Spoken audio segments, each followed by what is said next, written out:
In January 2026, the U.S. military captured the leader of Venezuela. In February, the U.S. and Israel killed the leader of Iran. Two of the U.S.'s top adversaries gone in just 2 months. But before the dust could settle, Donald Trump was already moving on to his next target. We could very well end up having a friendly takeover of Cuba. I do believe I'll be having the honor of taking Cuba. It's a failing country, and they're going to be next. The U.S. and Cuba are just 90 miles apart. Their conflict has dragged on for 67 years. Through revolution, standoffs, and crisis after crisis, neither side gave an inch. But this moment feels different. Cuba is on the brink. And Trump keeps pushing it further. Sinceramente, esto es criminal, los apagones. Criminal, así no hay quien viva. Pasamos los años, año por año que pase, se va empeorando la situación. Algo tiene que suceder porque toda la vida no podemos seguir así. I've partnered with a documentary filmmaker to take you inside Cuba. We'll explain how the country ended up in Trump's crosshairs, what he plans to do, and what ordinary Cubans see coming next. Espero que no perdamos la identidad cubana, porque eso es lo único que no se puede perder.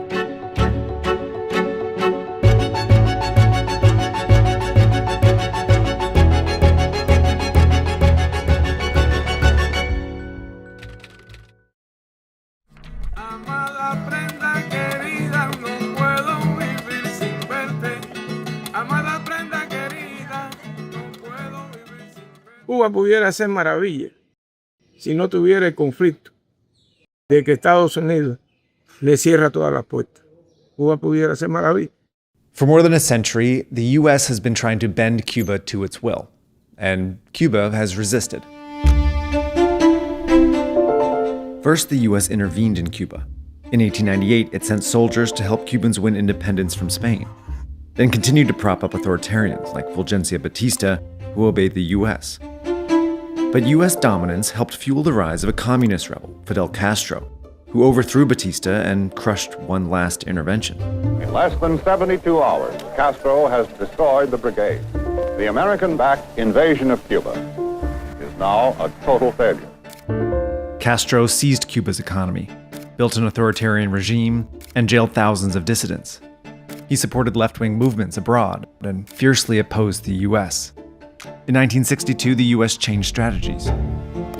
It imposed an embargo to cut off Cuba from the U.S., blocking exports like sugar and imports like oil. The U.S. waited for Cuba's economy and regime to surrender, but it survived by turning to more sympathetic countries like the Soviet Union. For 30 years, Cuba sold the Soviets goods and bought its subsidized oil. The Soviets also helped train Cuba's soldiers and doctors. Both became some of the world's best. In 1991, the Soviets' fall sent Cuba's economy into a tailspin, but the regime adapted again by trading soldiers and doctors to Venezuela for oil, selling the services of its doctors abroad, and hosting Russian and later Chinese spies in exchange for support. These lifelines kept the regime afloat, even as ordinary Cubans struggled. Over time, the U.S. embargo plus the regime's mismanagement warped the economy. Cubans struggled to buy fuel and food. Hundreds of thousands fled to the U.S. every decade. Meanwhile, opposition to the embargo increased. A huge majority of UN countries voted in favor of ending it, year after year. But the U.S. didn't budge, largely because of politics. Castro, son tus últimos días. Cuban Americans had become a powerful bloc of voters determined to overthrow the regime. In the 90s, they pressured Bill Clinton to grant Congress exclusive power to lift the embargo, so that future presidents couldn't do it on their own. And in the 2010s, when Barack Obama eased restrictions on trade and travel to Cuba, they fought back, especially one senator and son of Cuban immigrants. You want us to reach out and develop friendly relationships with a serial violator of human rights. It's a joke. Donald Trump agreed. In 2017, he reversed Obama's opening and tightened sanctions. Joe Biden mostly kept them in place. Meanwhile, an economic crisis led Venezuela to send less oil to Cuba.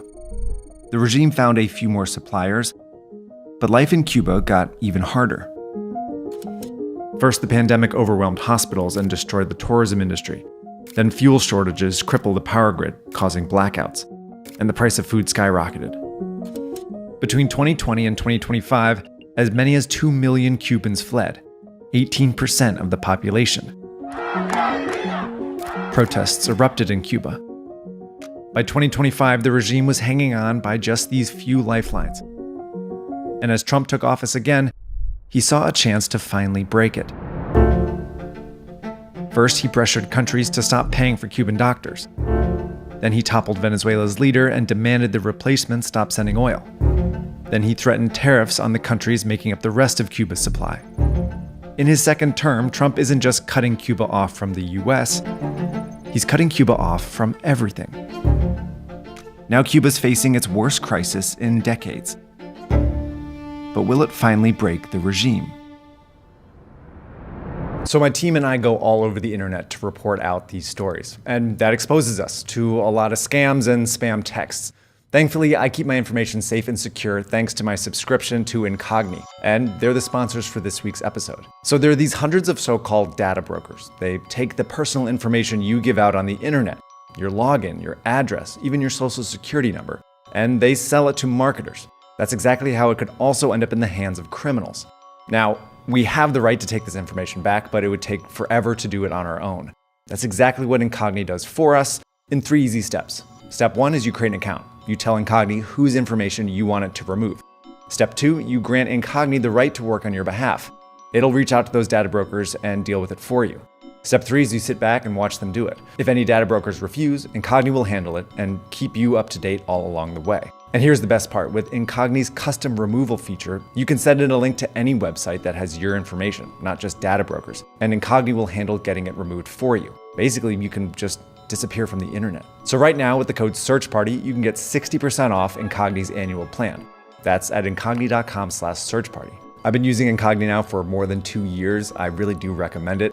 If you want to support my work and stay safe on the internet, I recommend you go to incogni.com/searchparty today. Thanks again to Incogni for supporting our work, and I'll get you back to the story. A while ago, I was connected to a documentary filmmaker, Eduardo Bellino. He said he was going to Cuba. And when he landed in early April, he found Cubans struggling to get by without electricity. A shipment of Russian oil had just arrived, but it would only last about 10 days. Estaba escuchando que es el Banco de Rusia, pero que veo que todo sigue igual. No hay una regularidad de que tú te levantes y sabes que vas a tener tu agua ahí, vas a tener tu electricidad ahí. 2 días para yo bañarme, 2 días. Tienes que cocinar para 2 o 3 días, porque tú no sabes cuándo viene. Al no haber corriente, el frío no da la temperatura, la comida se te puede echar a perder. Es una locura, pero bueno. Ahora mismo llevamos 5 días sin agua. 5 días. Yo vivo en un piso 14, entonces bajar todas estas escaleras para buscar agua, ¿dónde la vamos a encontrar? Algo tiene que suceder porque todavía no podemos seguir así. Trump's oil blockade got the regime to negotiate. He wants it to make economic and political changes. Their economy doesn't work. It's a non-functional economy. And the people in charge, they don't know how to fix it. So they have to get new people in charge. But Cuba's president, Miguel Díaz-Canel, is hoping Trump will accept just some economic changes. The regime recently agreed to open up to investments from Cubans living abroad, and it released more than 2,000 political prisoners. As of this video, reports say that these concessions could be the start of a wider deal. Trump lifts his oil blockade, and in return, the regime accepts U.S. investment, the return of some Cuban Americans, and replaces Díaz-Canel with someone more obedient to the U.S. I think the plan is to find someone the United States can work with inside Cuba. Sebastian Acros is the director of the Cuban Research Institute at FIU. That person, in collaboration with the United States and in collaboration with the Cuban opposition inside and outside, will lead a transition process that will take a couple of years. I think that's the plan. But a deal like this is probably not enough to truly change the regime.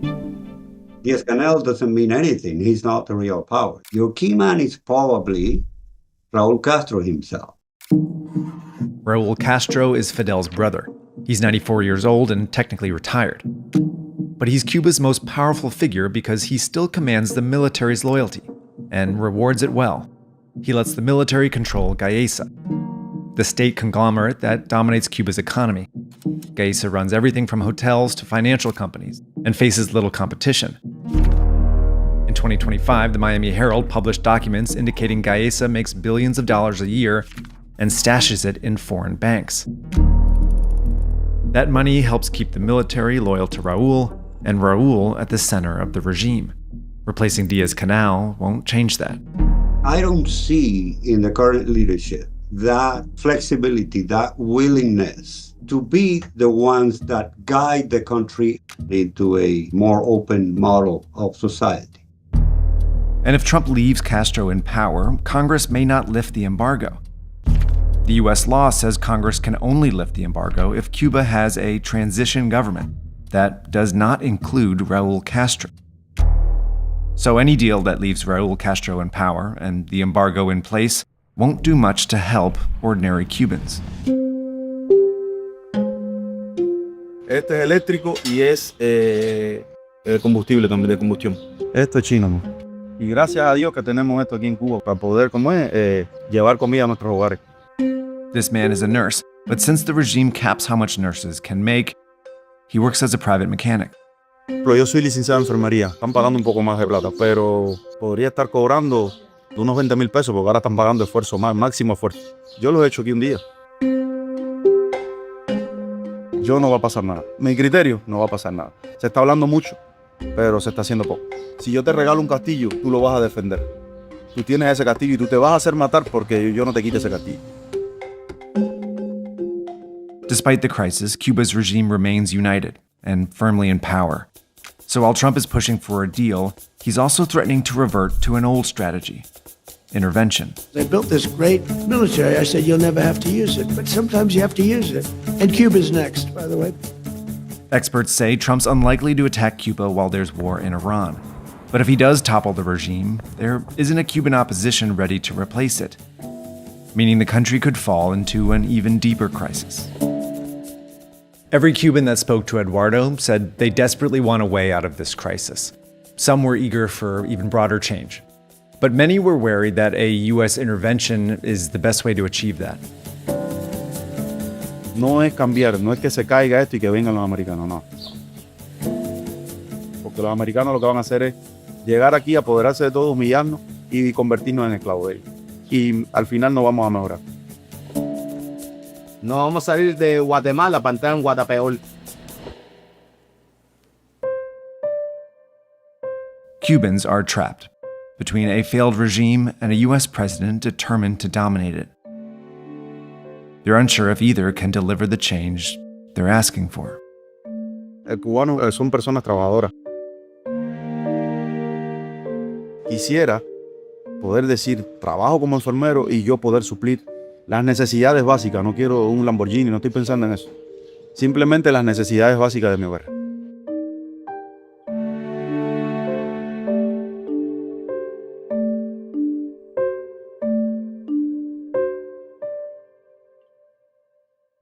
All right, thanks for watching another episode of Search Party. If you haven't subscribed yet, now is your chance to. I want to thank all of you that helped me out over at newpress.com. I asked a few weeks ago when I said we were going to Cuba, I asked a bunch of you to help me understand more about the island and what's going on. A bunch of your feedback was incredibly helpful. If you want to join the conversation, head to newpress.com. It's a new platform started by myself and Johnny and the other New Press channels. And we use it to talk to you guys about our stories, to get story ideas from you, and to ask questions about your cities and your places, and in my case, your sports teams. So head over to newpress.com right now to join for free, and I'll see you in a couple of weeks. Thanks.